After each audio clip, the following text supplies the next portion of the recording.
தொப்புள் கொடி உறவுகளுக்கு என் வணக்கம். பாட்டுக்கதை. நான் உங்கள் பாடலாசிரியர் அருண் பாரதி. ஊரை தெரிஞ்சுக்கிட்டேன், உலகம் புரிஞ்சுக்கிட்டேன் கண்மணி, ஏன் கண்மணி. நாளும் தெரிஞ்சிடுச்சு, ஞானம் புரிஞ்சிடுச்சு கண்மணி, ஏன் கண்மணி. இந்த பாட்டு சூப்பர் ஸ்டார் ரஜினிகாந்த் அவர்கள் நடித்த படிக்காதவன் திரைப்படத்தில் வந்த ஒரு பாட்டு. பொதுவாகவே எனக்கு திரைப்பட பாடல்களில் தத்துவ பாடல்கள் மீது ஒரு அலாதி பிரியம் இருக்குது. அப்படி தத்துவ பாடல்கள் கண்ணதாசன் பாடல்கள், பட்டுக்கோட்டையினுடைய பாடல்கள், மருதகாசியுடைய பாடல்கள்லாம் கேட்கும்போது அந்த மாதிரியான பாடல்கள் அடுத்தடுத்த காலகட்டங்களில் வரலையோ அப்படிங்கும்போது ஓரளவுக்கு வைரமுத்து அவர்களுடைய கவிப்பேரரசு வைரமுத்து அவர்களுடைய காலகட்டங்களில் ஓரளவுக்கு தத்துவ பாடல்கள் ஆங்காங்கே வந்துக்கிட்டு இருந்துச்சு. அதில் எனக்கு ரொம்ப மறக்க முடியாத ஒரு பாட்டு அப்படின்னா இந்த படிக்காதவன் திரைப்படத்தில் இடம்பெற்ற இந்த பாட்டு. பொதுவாக இந்த தத்துவ பாடல்களுக்கு பின்னாடி இருக்கக்கூடிய கதைகளை நம்ம தேடி போகும்போது, அதனுடைய வேர்களை தேடி போகும்போது நிறைய சுவாரஸ்யமான ஒரு தகவல்கள் கிடைக்கும்.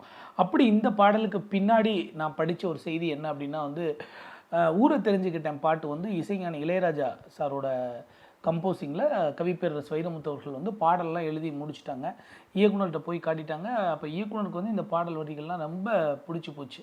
ஸோ இதை நம்ம ரெக்கார்டிங் பண்ணிடலாம் அப்படின்னு சொல்லிட்டாரு. அப்போது ராஜா சார் அவருடைய மேனேஜர் சுந்தரராஜன் சார் அவர்கிட்ட சவுண்ட் இன்ஜினியர் அவர்கிட்ட பாடல்கள்லாம் கொடுத்துட்டு இசைக்கோர்ப்பெல்லாம் முடிச்சுட்டு ராஜா சார் வெளியே போயிட்டார். வேறொரு கம்போசிங்காக, வேறொரு விஷயத்துக்காக அவர் வெளில போயிட்டார். அதுக்கப்புறம் பார்த்திங்கன்னா வைரமுத்து சார் வேறொரு பாடல் விஷயமாக வேறொரு கம்பெனிக்கு போயிட்டார்.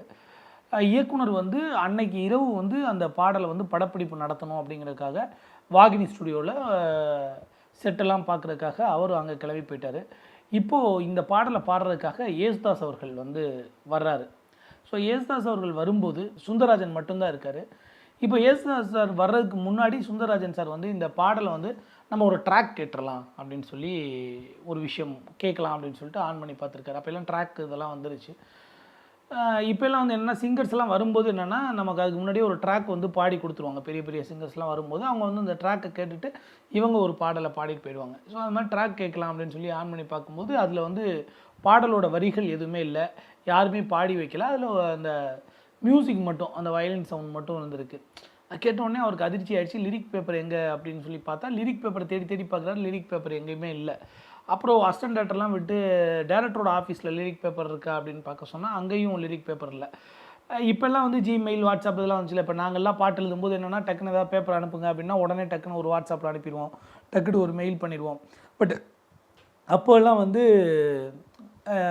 எழுத்து பிரதிகள் தான் இருக்கும். அப்படியே பிரிண்ட் பண்ணியிருந்தா கூட அவங்க ஒரு பிரதி அங்கே கொடுத்துருப்பாங்க, ஒரு பிரதி வச்சுருப்பாங்க. இந்தளவுக்கு வாட்ஸ்அப், ஜிமெயில் அப்படின்ற தொழில்நுட்ப வசதிகள்லாம் இல்லாத ஒரு காலகட்டம்.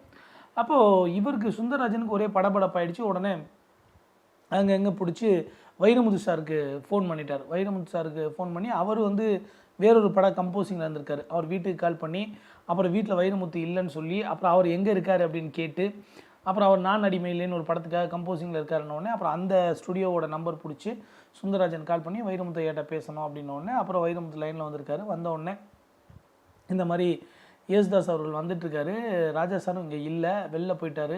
ஸோ அதனால் இப்போ எனக்கு என்ன பண்ணுறதுன்னு தெரில, லிரிக் பேப்பர் வேறு இல்லை, நான் டேரக்டர் ஆஃபீஸ்லேயும் தேடி பார்த்துட்டேன், எங்கேயுமே கிடைக்கல அப்படின்னு சொல்லிட்டு சொன்னோடனே சரி ரொம்ப பதட்டப்படாதீங்க, அது என்ன படம் என்ன பாட்டு அப்படின்னு கேட்டிருக்காங்க. ஏன்னா அப்போ ராஜா சாருக்கு தொடர்ந்து வைரமுத்து சார் நிறைய பாடல்கள் எழுதிட்டு இருந்ததுனால என்ன படம்னோடனே இந்த மாதிரி படிக்காதவன் படத்துக்காக இந்த பாட்டு அப்படின்னோடனே அப்போது வைரமுத்து சார்கிட்டையும் லிரிக் பேப்பர் இல்லை. உடனே அவருடைய மெமரியிலே அந்த பாடல் இருந்திருக்கு. அவர் உடனே அந்த பாட்டை தத்தகாரத்தை சொல்லி அவரே தானா தனநன்ன தானா தனநன்ன தன்னண்ணா ஏன் தன்னண்ணா இதாங்க முதல் வரி, இதை எழுதிக்கோங்க அப்படின்னு சொல்லிட்டு இவர் டெலிஃபோன்லேயே சொல்கிறார். ஊரை தெரிஞ்சுக்கிட்டேன், உலகம் புரிஞ்சுக்கிட்டேன் கண்மணி, ஏன் கண்மணி. ஞானம் பிறந்துருச்சு, நாளும் தெரிஞ்சிருச்சு கண்மணி, ஏன் கண்மணி.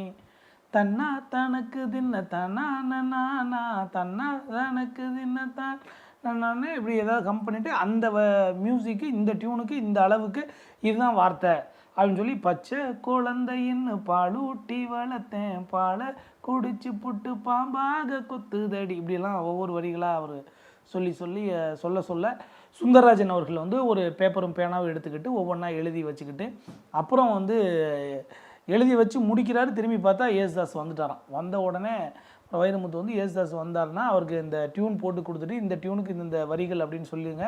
அவர் 1 மணி நேரம் டியூனு பாட்டெலாம் கேட்டுட்டு அதுக்கப்புறம் தான் பாட ஆரம்பிப்பார். அதுக்குள்ளே நான் ரெக்கார்டிங் தேட்டருக்கு வந்துடுறேன்னு சொல்லிவிட்டு அவர் வேகமாக வர அதுக்கப்புறம் இந்த பாடல் வந்து ஒளிப்பதிவு நடந்திருக்கு. இப்படி ஒரு அற்புதமான ஒரு பாட்டு. எனக்கு ஒரு பாடலாசிரியராக இன்றைய இளம் தலைமுறை பாடலாசிரியராக எனக்கு அந்த படத்தில் வந்து அந்த பாடலில் நிறைய வரிகள் பிடித்தமான ஒரு வரிகள். நாங்கள்லாம் வந்து ஒரு பல்லவி வரிக்கு வந்து மெனக்கிடுவோம். வைரமுத்து ஐயாட்ட எனக்கு ரொம்ப பிடிச்ச விஷயம் என்னென்னா, ஒரு பல்லவி வரிக்கு என்ன மாதிரியான ஒரு மெனக்கிடல் தேவைப்படுமோ அதை ஒரு பாடல் முழுக்க அவர் அந்த வரிகளை கொண்டு வந்துகிட்டே இருப்பார். அதில் நீங்கள் நிறைய இடம் வந்து பார்த்திங்கன்னா, அடங்காத கால ஒன்று அடிமாடாக போகுது. ஏன்னா வந்து அந்த சுச்சுவேஷன் வந்து ஒரு அண்ணன் தம்பி பாட்டு. தம்பி அவ்வளோ கஷ்டப்பட்டு ஒரு அண்ணன் படிக்க வச்சுருப்பார். ஆனால் காசு பணம் வந்தவுடனே அந்த தம்பி அண்ணனை தூக்கி எறிஞ்சிருவான். ஸோ அதில் வந்து அவர் அந்த வரிகள் ஒவ்வொன்றுமே ரொம்ப அற்புதமாக கொடுத்துருப்பார். அடங்காத காலம் ஒன்று அடிமாடாக போகுதடி கண்மணி என் கண்மணி அப்படின்னு இருப்பார். சொந்தம் ஒரு வானவில்லு அதோட வண்ணம் கொஞ்ச நேரம் தான் அப்படின்னு சொல்லி எழுதியிருப்பார். அதே மாதிரி நிறைய இடத்துல பச்சை புல்லுன்னு நான் வந்து பால் ஊட்டி வளர்த்தேன், ஆனால் அது பாலை குடிச்சிட்டு பாம்பா கொத்துதடி அப்படிம்பார். அப்புறம் வந்து காசு பணம் கண்டுபிட்டா புலி கூட புல்ல தின்னும் கலிகாலம் ஆகி போச்சேடி கண்மணி அப்படின்னு சொல்லி தன் தம்பி தனக்கு இழைத்த துரோகங்களை எல்லாம் தன்னுடைய காதலியிடம் சொல்லுவதைப் போல அந்த பாடல் வந்து அமைஞ்சிருக்கும். உண்மையிலே ரொம்ப அற்புதமான ஒரு பாடல். இந்த பாடலுக்கு பின்னாடி இப்படி ஒரு கதை இருக்குது அப்படின்றத இந்த பாட்டு கதை மூலமாக நான் தெரிஞ்சுக்கிட்டேன். அந்த தெரிஞ்சுக்கிட்ட ஒரு விஷயத்தை உங்களோட பகிர்ந்துக்கிட்டதில் எனக்கு ரொம்பவே மகிழ்ச்சி. இன்னொரு காணொலியில் இன்னொரு வீடியோவில் இன்னொரு பாட்டு கதையோடு நான் உங்களை வந்து சந்திக்கிறேன். நன்றி, வணக்கம்.